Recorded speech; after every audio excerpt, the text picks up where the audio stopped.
नमस्कार मित्रांनो, तुमचं खूप स्वागत आहे माझ्या नवीन एका व्हिडिओमध्ये। वेळोवेळी मिळालेल्या अनुभवातून माणसाची मानसिकता भक्कम होत जाते। जगातील 90% लोक अशा पिंजऱ्यात बंद आहेत ज्यावर लिहिलेले असते की लोक काय म्हणतील। प्रत्येकाला सिरियसली घेत जाऊ नका। काही लोकांकडे रक्तगट सोडून काहीच पॉझिटिव्ह नसतं। चांगल्या माणसासोबतचं नातं म्हणजे उसासारखं असतं।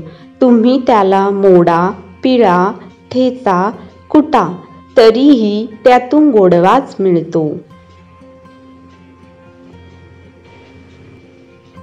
वागण्यात खोटेपणा असेल तर जगण्यात मोठेपणा असून काहीच उपयोग नाही।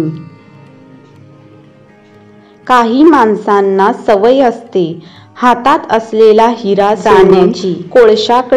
काही वेळा आयुष्यात आपल्याला त्रास होणं गरजेचं असतं। आपण वाईट आहोत म्हणून नाही, तर चांगलं वागणं कुठं थांबवायचं हे कळण्यासाठी। इच्छाशक्ती बऱ्याच नकारात्मक गोष्टींवर विजय मिळवून देत असते। आवड आणि आत्मविश्वास असेल तर कुठलीच गोष्ट अशक्य नाही। खेळ असो वा आयुष्य, आपलं सामर्थ्य तेव्हाच दाखवा जेव्हा आपल्याला कमजोर समजत असेल। पारखून घेतलं तर कोणीच आपलं नसतं आणि समजून घेतलं तर कोणीच परकं नसतं। दगडाचे काळीज असलेल्या लोकांना जीव लावण्यापेक्षा स्वतःच्या काळजावर दगड ठेवून एकटं राहिलेलं बरं। राग हा एकटाच येतो, पण जाताना आपल्यातली सर्व चांगली लक्षणं घेऊन जातो। संयम सुद्धा एकटाच येतो, पण येताना आपल्यासाठी कायमची चांगली लक्षणं घेऊन येतो। फक्त निवड कोणाची करायची हे आपणच ठरवायचे आहे।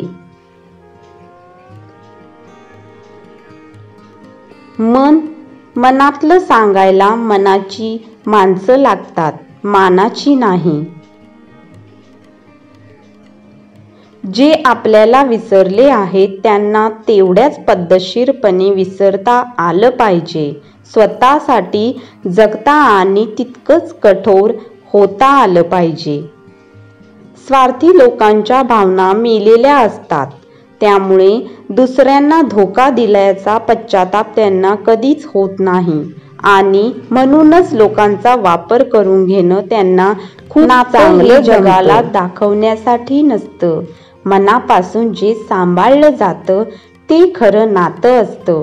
जवळीक दाखवणारा हा जवळचाच असतो असं नाही, हृदयापासून जो जवळचा असतो तोच आपला असतो। प्रत्येक जण आपल्याला त्याच्या गरजेनुसार महत्त्व देत असतो।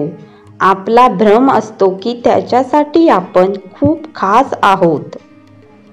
तुम्ही जे इतरांसोबत केलं आहे ते परत सहन करण्याची ताकद ठेवणं हाच कर्मयोग आहे।